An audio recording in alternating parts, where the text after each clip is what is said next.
Hey everyone, thanks for tuning in and spending time with us here at Saltwater Stories. If our ocean tales have sparked curiosity, brought a sense of calm, or leave you wondering just a bit more about the sea, we would love to hear from you. Leaving a rating, a review, or sharing your thoughts wherever you listen that will really help these stories travel farther, like currents carrying them to new shores. Every episode we create is made with care and you in mind. And yes, we truly do read every comment that comes our way. If you are not already subscribed, you are always welcome to join us. There are so many more stories waiting just beneath the surface. It is always such a joy to be here. We're so glad you have joined us. Absolutely. Today, let us take you somewhere, somewhere amazing in the big blue ocean.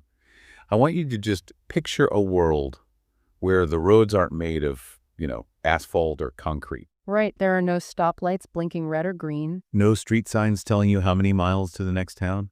There's even like a yellow line painted down the middle of the road to keep you in your lane. And yet, this world is completely crisscrossed with highways.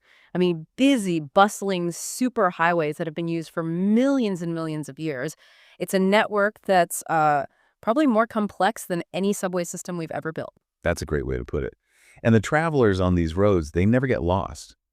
Not really. Even though they don't have a smartphone or, a GPS hooked up to a satellite. The road itself is made of water, Ugh. of temperature and currents and these tiny magnetic whispers that we can't even feel. And the commuters on these invisible roads. Yeah. They are the absolute kings and queens of the long-distance trip. It's a journey that connects the frozen, jagged ice of the poles to the warm, tropical sun of the equator. It's incredible. It connects the very bottom of the food chain to the very air we breathe. It really does. So today, we are following the giants.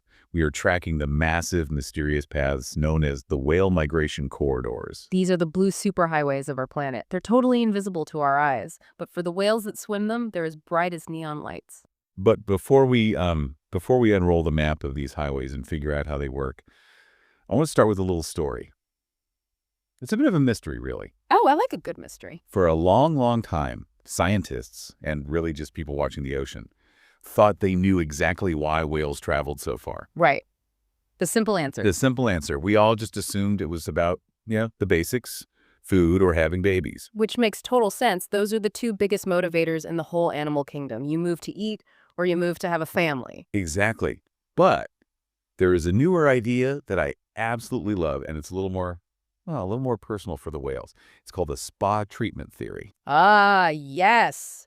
The great exfoliation migration. I love this one. It sounds like a joke, doesn't it? Yeah. But let's unpack this because it sounds like we're just saying whales want a facial, but the biology behind it is actually really intense. It all comes down to something called thermoregulation, which is just a fancy word for staying warm. So if you are a warm-blooded mammal, like a whale like us, and you're living in the freezing cold waters of the Antarctic or the Arctic, I mean, that ocean is constantly trying to steal your body heat. The water is literally freezing. So your body has to make a choice, a really tough choice. Do I keep my skin warm, or do I keep my heart and my lungs and my brain warm? Precisely. And the body, thankfully, always chooses the core. So to survive, whales do this thing called vasoconstriction.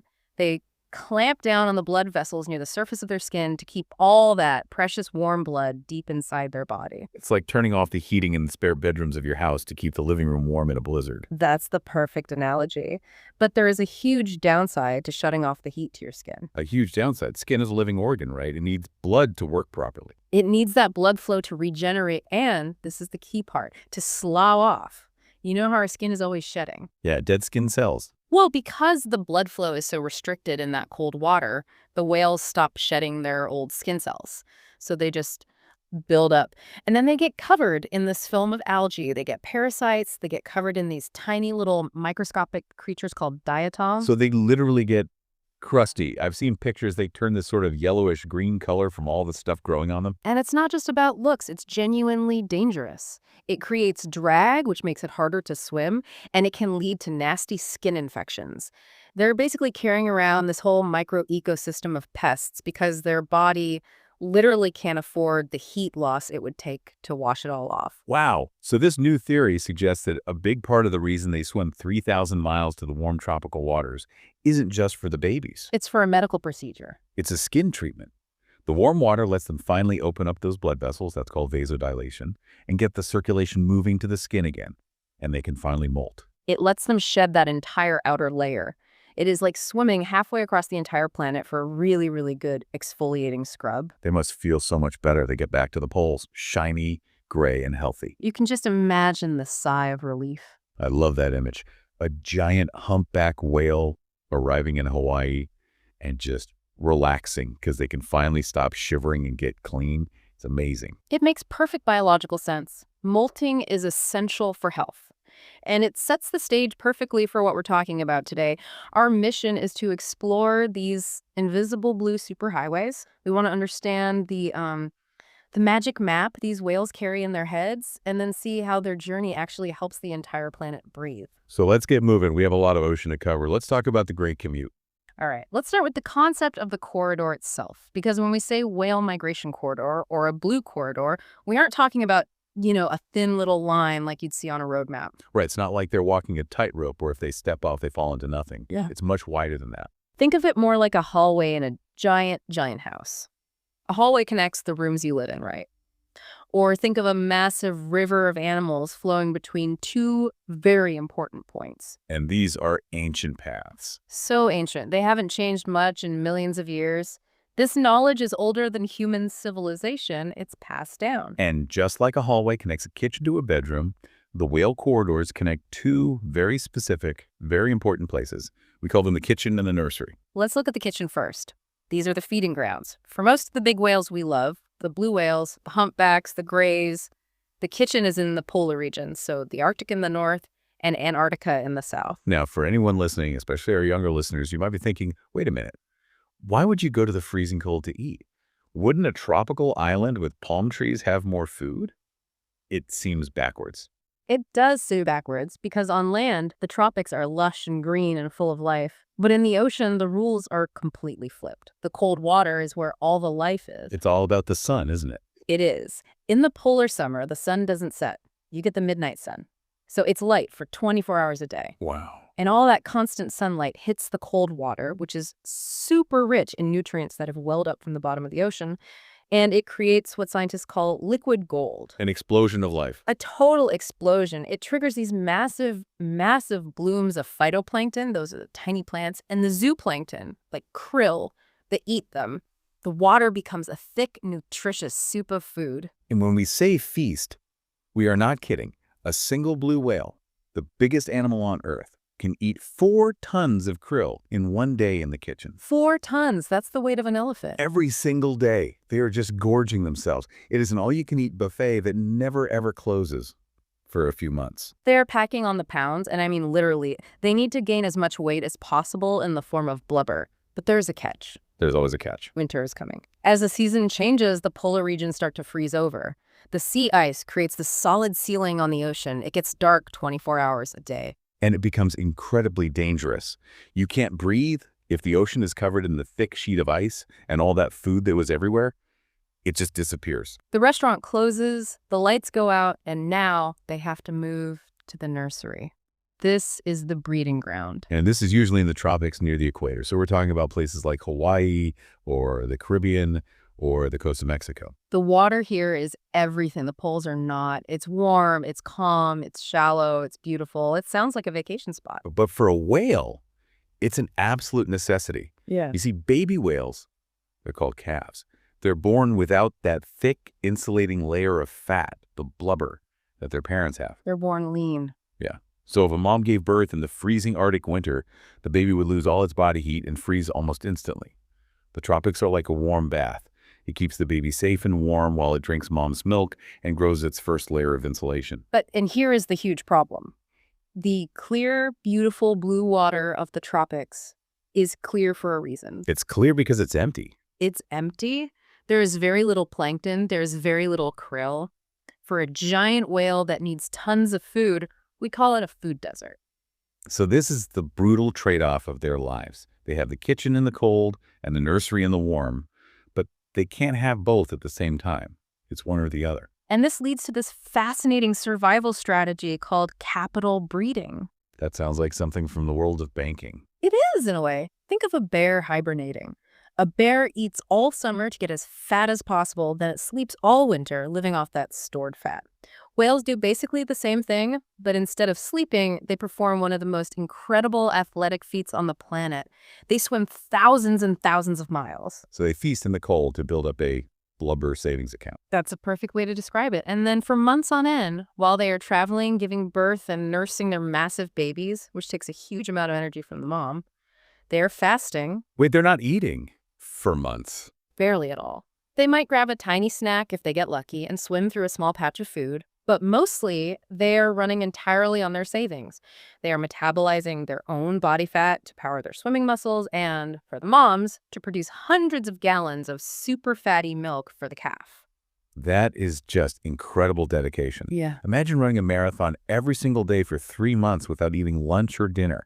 You'd have to be incredibly efficient with your energy. And that is the absolute key word, efficiency.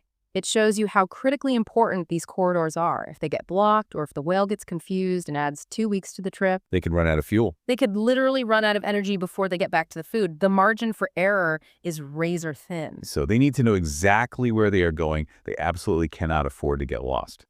Which brings us to the question that always blows my mind.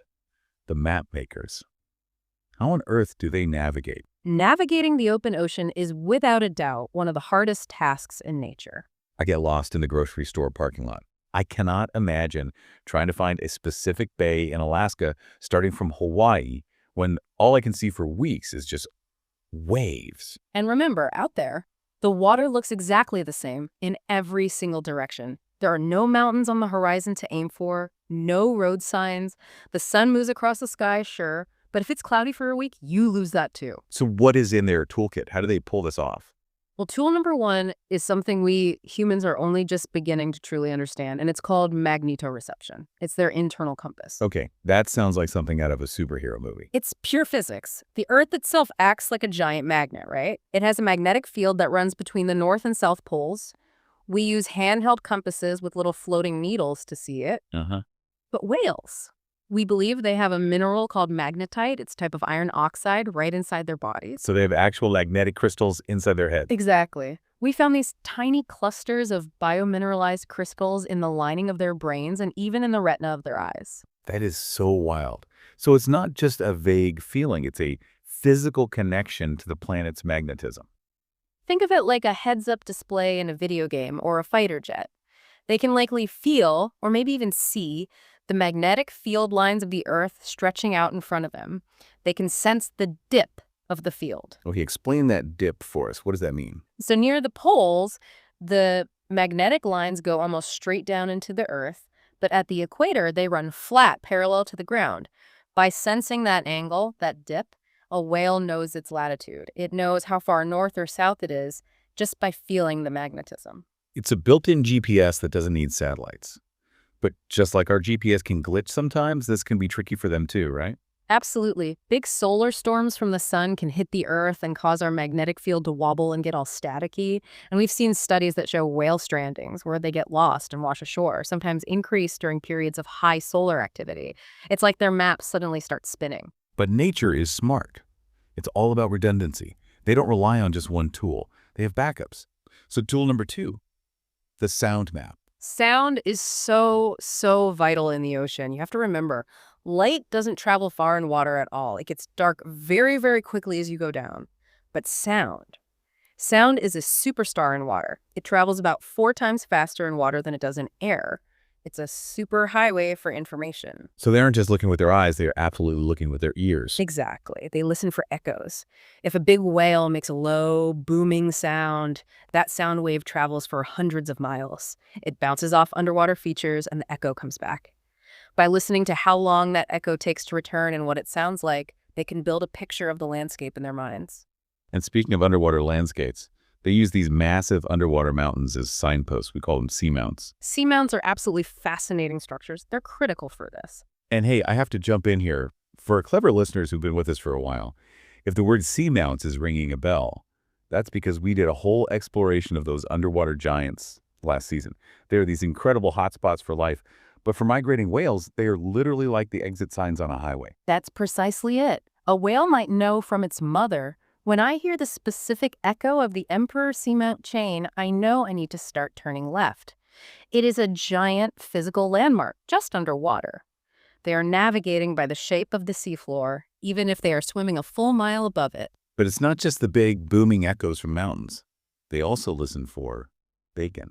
It sounds remarkably like frying bacon, doesn't it? You are talking about the snapping shrimp. I am. And again, listeners, you'll remember we had a whole lot of fun with our episode on these noisy little guys.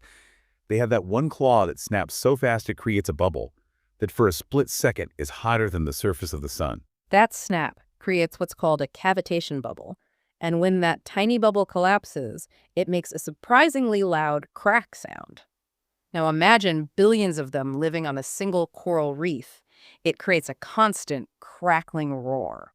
And since snapping shrimp only live in that warm, shallow, tropical water. It acts like an acoustic beacon, a homing signal.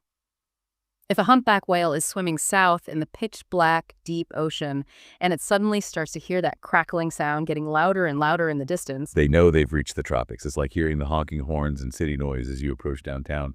Okay, kids, wake up. We're almost at the beach. I can hear the shrimp. it is a brilliant acoustic cue. But they also use their other senses, of course. Tool number 3 involves celestial and chemical cues. Right. Sometimes you see whales do this thing called spy hopping. They stick their head straight up out of the water and just hang there for a minute looking around. It looks like they are just being curious, and maybe they are, but they might also be calibrating their position. They could be getting a fix on the coastline to see where the land is. But some scientists think they might be checking the position of the sun during the day or the stars at night, just like sailors did on old tall ships with their sextants. And they're tasting the water too. Yes, chemoreception. The ocean isn't all the same water. Different currents have different chemical signatures. They have different temperatures and different levels of saltiness. A whale can taste a current and know, this is the colder, fresher water coming from the Columbia River. I must be getting close to the coast of Oregon. That is just amazing. But my favorite tool, my absolute favorite, tool number 4 is grandma. The most important tool of all, culture. It's not just pure instinct, right? Yeah. It's not just hard-coded into their DNA like a robot's programming. They have to learn the way. Migration is a learned behavior. A baby calf swims right next to its mother for that entire first year of its life on that first round trip. The mother is actively showing them the way. She is teaching them, turn at this seamount, listen for the shrimp here, watch out for the loud ships in this area. It's the matriarchs. The grandmothers and the mothers hold the map in their memories. They are the living libraries. This is why conservationists worry so much when we lose the older females in a population to something like a ship strike or entanglement. If you lose the old whales, you can lose the map. That knowledge can be lost forever. It's why protecting the older generations is so incredibly critical. They are the keepers of the culture. I love that, the library of the deep. So, okay, we know how they travel. Now let's talk about who is traveling. Let's get into some specific stories from the road. Tales from the trails. Every species has its own unique style. Let's look at the humpback highway first. The humpbacks are the rock stars of the migration routes. They're the singers. They really are. And the migration corridor is basically their tour bus. What is absolutely fascinating is the cultural exchange that happens. Male humpbacks sing these long, complex, beautiful songs to attract mates. But here is the amazing thing. All the males in one entire ocean basin sing the exact same song. Like a pop hit that's #1 on the radio. Everyone knows the lyrics and the tune to the same song at the exact same time. Exactly, but the song evolves over time, and the corridors are where the new tracks drop. When they travel, they meet whales from other neighborhoods. Let's say a whale from the east coast of Australia meets a whale from New Caledonia in the feeding grounds. They hear the new song, and they might like it better. They realize the beat is fresher, the hook is catchier. So they learn it. They might add their own little remix to it, and then they take it back home with them. We can actually track these song waves moving across the entire Pacific Ocean from west to east over several years. It is a viral trend, spreading via the migration highway. And there are some really famous travelers on this highway. We have to talk about Migaloo. Migaloo, a true celebrity. In the Aboriginal language of Australia, his name means white fella. And he is a famous all-white humpback whale. He's a legend. People line up on the cliffs in Australia every year just to get a glimpse of him swimming by. And he helps us understand the corridors so well because he is so easy to spot. We can track him year after year, taking the same highway, stopping at the same rest stops. He reminds us that these aren't just biological machines following a program. They are individuals with habits and preferences. But sometimes habits get broken or mistakes happen. This makes me think of the story of Delta and Dawn. Oh, that was a tense one. This was a mother humpback, Delta, and her calf, Dawn. This was back in 2007. They were migrating north along the California coast, heading for the Arctic kitchens, but they made a wrong turn. A huge wrong turn. Instead of bearing left to stay in the ocean, they turned right, went under the Golden Gate Bridge, and ended up in the San Francisco Bay. And they didn't stop there. They kept swimming inland. They went up the Sacramento River. Can you just imagine that? A 40-ton whale swimming past farms and bridges miles and miles from the sea. It was a disaster waiting to happen. Whales are saltwater animals. Their bodies are not designed for fresh water. The river water started to damage their skin. These painful lesions started to form. They were getting weaker and more confused by the day. And humans tried everything to help them. It became this massive international news story and a huge rescue mission. I remember they were banging long pipes together underwater to try and herd them, to make a wall of sound. They even played recordings of orcas killer whales, their main predator, from boats upstream, hoping to scare them back downstream toward the safety of the salty ocean. It took weeks, but eventually they did turn around and they found their way back out under the Golden Gate. It was a huge relief for everyone watching, but it just shows how delicate that navigation can be. One wrong turn, one miscue, and you can end up in a very, very dangerous place. Now, from the rock stars to the marathon runners, the gray whales. The gray whale migration is just legendary. It is the longest migration of any mammal on planet Earth. They swim from the warm, shallow lagoons of Baja, Mexico, all the way up to the Arctic seas near Alaska. The round trip can be up to 12,000 miles. And they have a very different style than the humpbacks, don't they? They're known as coastal huggers. Yes. Unlike the humpbacks, who will boldly cross the deep open ocean, the gray whales stay right next to the beach. They follow the contour of the continent almost perfectly. Why do they stay so close to shore? It's all about fear. They are hiding from orcas. The deep open water is a very dangerous place for a gray whale calf. Orcas hunt in highly intelligent packs out there. So the gray whales, especially the mothers with new babies, hug the surf line. They use the shallow water and the noise of the crashing waves as a shield against their predators. And that makes for some of the best whale watching in the world because you can literally stand on a cliff in California or Oregon and look straight down and see them swimming right there. But there is always an exception to the rule. We have to mention the champion of champions, a gray whale that scientists named Varvara. Varvara is the record smasher. She completely changed everything we thought we knew about gray whales. She was tagged by scientists off the coast of Russia, on the Asian side of the Pacific. We all expected her to migrate down the coast of Asia, but instead, she swam from Russia all the way across the deep, open Pacific Ocean to the breeding lagoons in Mexico. And then she swam all the way back. That is 14,000 miles. In a single year. She proved that gray whales can and do cross the whole ocean if they need to. She didn't hug the coast. She went straight across the blue void. She is an absolute legend. Talk about getting your steps in for the day. Right. Now, what about the really cold places, the Arctic, the icy corridors? The icebreakers. This is where the bowhead whales live. These guys are built like absolute tanks. They don't have a dorsal fin on their back, that fin most whales have, because it would just get in the way when they swim under the sea ice. No, they have that massive bony head.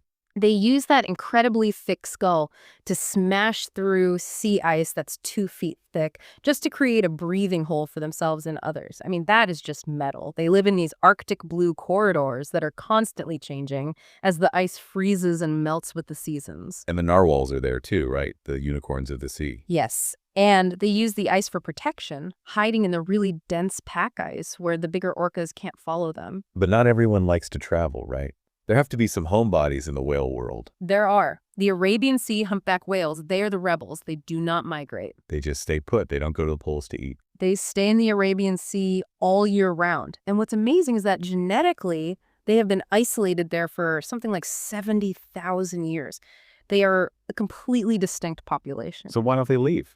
Do they just forget the map? They don't have to. The geology and the weather patterns there are unique. The powerful monsoon winds in that region act like a giant mixer, stirring up the water and causing upwelling.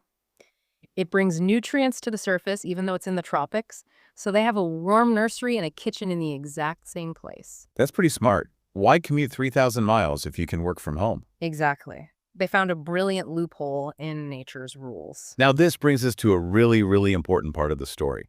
We know they are traveling, but why should we care? I mean, apart from them being majestic and just incredibly cool to watch, it turns out their daily commute actually keeps the entire planet alive. They are the gardeners of the ocean. This is one of the most important and exciting concepts in modern marine science. We call it the whale pump. Okay, let's unpack this. And we're going to have to talk about something a little unglamorous here. We're talking about whale poop. It is a very scientific and very important discussion of excretion. Okay, so let's look at the mechanics of this. Whales, the big ones, they feed in the deep, dark water, right? Right. They dive down hundreds of feet deep to catch the krill and fish. And that deep water is very rich in heavy nutrients like iron and nitrogen. But because it's so deep and dark, no plants can grow there. There's no sunlight. And the surface water has plenty of sun, but it's usually run out of all those good nutrients. It's like a garden that has lots of sunshine, but no fertilizer in the soil. Exactly. It's a stratified system. All the good fertilizer is locked away in the dark basement, but the sunny garden is on the roof. And to the whale. The whale is the elevator. They eat in the deep, they digest that food, and then, because they are mammals and have to breathe air, they must return to the surface. And when they poop at the surface, they release these massive, buoyant plumes of waste that are incredibly rich in that iron and nitrogen they ate down below.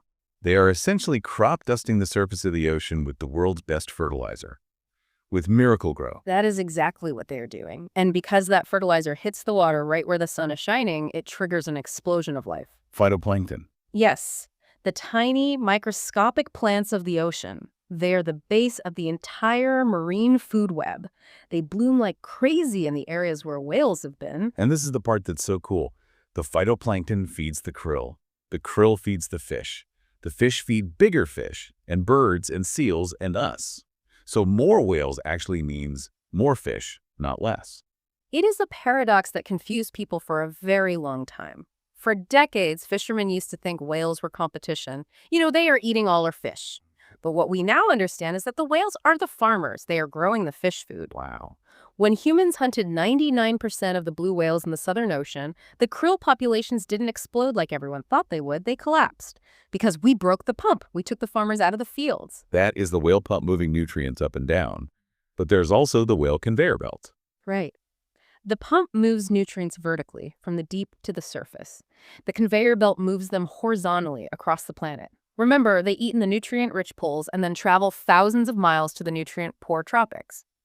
They are basically delivery trucks, bringing huge shipments of fertilizer to places like coral reefs and tropical seas that desperately need them. They are connecting the entire global ocean system. But it gets even bigger than that. This whole process helps fight climate change. It absolutely does. Think about what plants do on land. They breathe in carbon dioxide and they breathe out oxygen. Right. Those tiny marine plants, the phytoplankton, they are the lungs of the earth. They absorb enormous amounts of carbon dioxide from the atmosphere and release the oxygen we need to survive. I've heard the statistic that every second breath we take comes from the ocean. That is roughly correct. About 50% of the oxygen in our atmosphere comes from these marine plants, and whales are the gardeners fertilizing those plants. So, simply put, more whales means more phytoplankton, which means more oxygen for us to breathe and less carbon dioxide warming our atmosphere. And when the journey finally ends, when a whale's life is over, they play one last crucial role. A very somber but incredibly beautiful and important role. Now, I have to pause here. If you want a really amazing story, you need to go back in our feed and listen to the episode we did on whale falls. It is truly one of my favorites we've ever done. It is a crucial part of the carbon cycle. When a whale's massive body sinks to the bottom of the deep ocean, it takes all that carbon that was stored in its body, we're talking tons and tons of it, and it traps it on the seafloor, sequestering it for centuries, maybe even thousands of years. It's like locking pollution away in a deep sea safe. And the body itself becomes an oasis of life. It creates an entire ecosystem out of nothing. Hagfish, sleeper sharks, specialized bone-eating worms, an entire community of creatures will feed on that single whale fall for decades. Even in death, the whale supports so much life. It really is a perfect circle. But sadly, that highway isn't as safe as it used to be. The roads are getting crowded and dangerous. Let's talk about the obstacle course whales face today. Imagine trying to cross a 6-lane highway during rush hour, but you are moving in slow motion, blindfolded, and you can't see or hear the cars coming very well. That is what the urban ocean looks like for a whale today. especially for species like the North Atlantic right whale. Their migration corridor goes right past New York City, Boston, and some of the busiest shipping ports in the entire world. It is incredibly crowded, and there are three big overlapping threats that turn this ancient corridor into a dangerous gauntlet. Threat number one, ship strikes. Ships are bigger and faster than they have ever been. A modern container ship moves at a surprisingly high speed. A whale resting at the surface might not hear it coming in time to dive, or the weird physics of the water being pushed by the ship's bow might actually trap the whale there. And the ship captains, they're way up high on the bridge. They often can't even see the whale in the water in front of them. It's a collision, and in that matchup, the whale almost always loses. Threat number two is less obvious, but it can be just as bad. Noise. We call it acoustic smog. Okay, acoustic smog. Remember how we said they navigate by sound and talk to each other with sound? Well, modern ships are incredibly loud. Oil drilling is loud. Navy sonar is extremely loud. All of that noise pollution creates this thick fog of sound in the ocean. It's like trying to have a quiet conversation with your friend across the dinner table, but a jet engine is running right next to you. Exactly. A mother whale might try to call to her calf, "Hey, come back here, stay close." But the calf can't hear her over the constant low-frequency roar of a cargo ship passing by. It breaks their communication, it causes chronic stress, it effectively blinds them to their acoustic world. And threat number three, this one is maybe the saddest one. Entanglement. It's often called the silent killer. We fish the ocean with ropes. Things like lobster pots and crab traps sit on the bottom, but they have these long vertical ropes going all the way up to buoys on the surface so the fishermen can find them. There are millions and millions of these ropes in the water. It's a minefield of ropes. A whale swims through this area and gets a rope caught on its fluke or its flipper. It panics and rolls to try and get free, which just wraps the rope tighter and tighter around its body. They end up dragging this heavy gear for months, sometimes years. It cuts deep into their skin, it makes it hard for them to feed, and it is a slow, painful, and exhausting way to die. But we are not going to end on a sad note. Because there are helpers, science is stepping up, and people all over the world are getting really creative with solutions. There is so much hope. We are getting so much better at drawing the maps of these corridors, and if we know exactly where the highway is, we can protect it. We have high-tech satellite tags now. It's like a temporary earring or a piercing for a whale. A small tag is attached, and it pings a satellite every time the whale surfaces. We can see exactly where that whale is in real time. So if we see an endangered right whale entering a busy shipping lane, We can send an automatic text message alert to all the ship captains in the area. Whale in the area, please slow down to 10 knots. and just slowing down the ships makes a huge, huge difference. It gives the whale time to hear the ship and move, and if a collision does happen, it's much less likely to be fatal. And we have one of my absolute favorite inventions, the snot butt. It's the best name in all of science. It's a drone, right? It is. In the old days, to check a whale's health, you had to chase it in a loud boat and maybe shoot it with a biopsy dart to get a skin sample. It was invasive and very stressful for the whale. But now, And now we fly a small, quiet drone right through the blow. That's the misty spray when they breathe out. because that spray isn't just water vapor. No, it's snot. It is mucus from their lungs, and it was full of their DNA, pregnancy hormones, stress hormones, all kinds of data about their microbiome. The drone has these petri dishes on it that catch the spray. And the whale probably doesn't even know what happened. Did a weird seagull just fly by? And meanwhile, we get a complete health checkup without ever touching it. It's brilliant. And we have another huge group of helpers, and that's you, everyone listening. This is citizen science in action. And wow, it is amazing how all the stories are connected, because we also did a whole episode on citizen science way back in season 2. You guys are so powerful. It really is all connected. If you go on a whale watching trip and you take a picture of a whale's tail, the fluke, that photo is incredibly valuable because a whale's fluke is like a human fingerprint. The pattern of scratches and coloration is unique to each individual. So you can upload that photo to websites like happywhale.com. Exactly. And their computer systems use artificial intelligence to match your photo to their massive database. You can see, oh, the whale I saw off the coast of California today is the same one that someone saw in Mexico last winter. Kids can literally track individual whales as they travel across the world. And all of this data from thousands of people helps us convince governments to do things like move shipping lanes.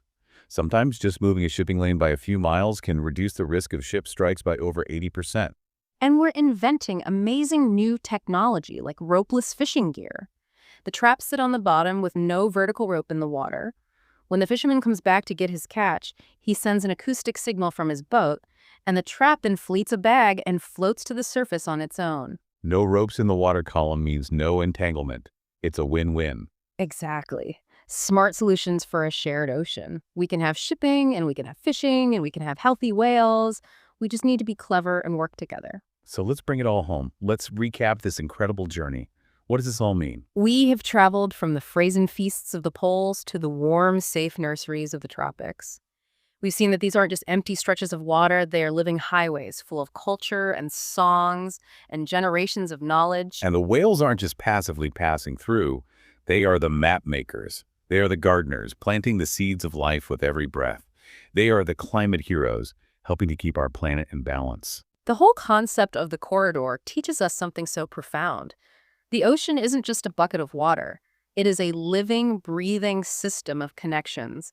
You cannot protect just one spot. You have to protect the flow. You have to protect the journey itself. I want to leave you with a thought today about that idea of connectivity. Just like the whales connect the Arctic to the equator, we are all deeply connected to the ocean. Every time you take a breath, whether you live on the coast or 1,000 miles inland, you can thank a whale for fertilizing the phytoplankton that help make that little bit of oxygen. So next time you look at the sea, or even just a picture of it, don't just see the surface. Imagine those invisible roads underneath. Imagine the traffic, the songs, the grandmothers teaching the young ones the way. It makes the world feel a little bit smaller and a whole lot more magical.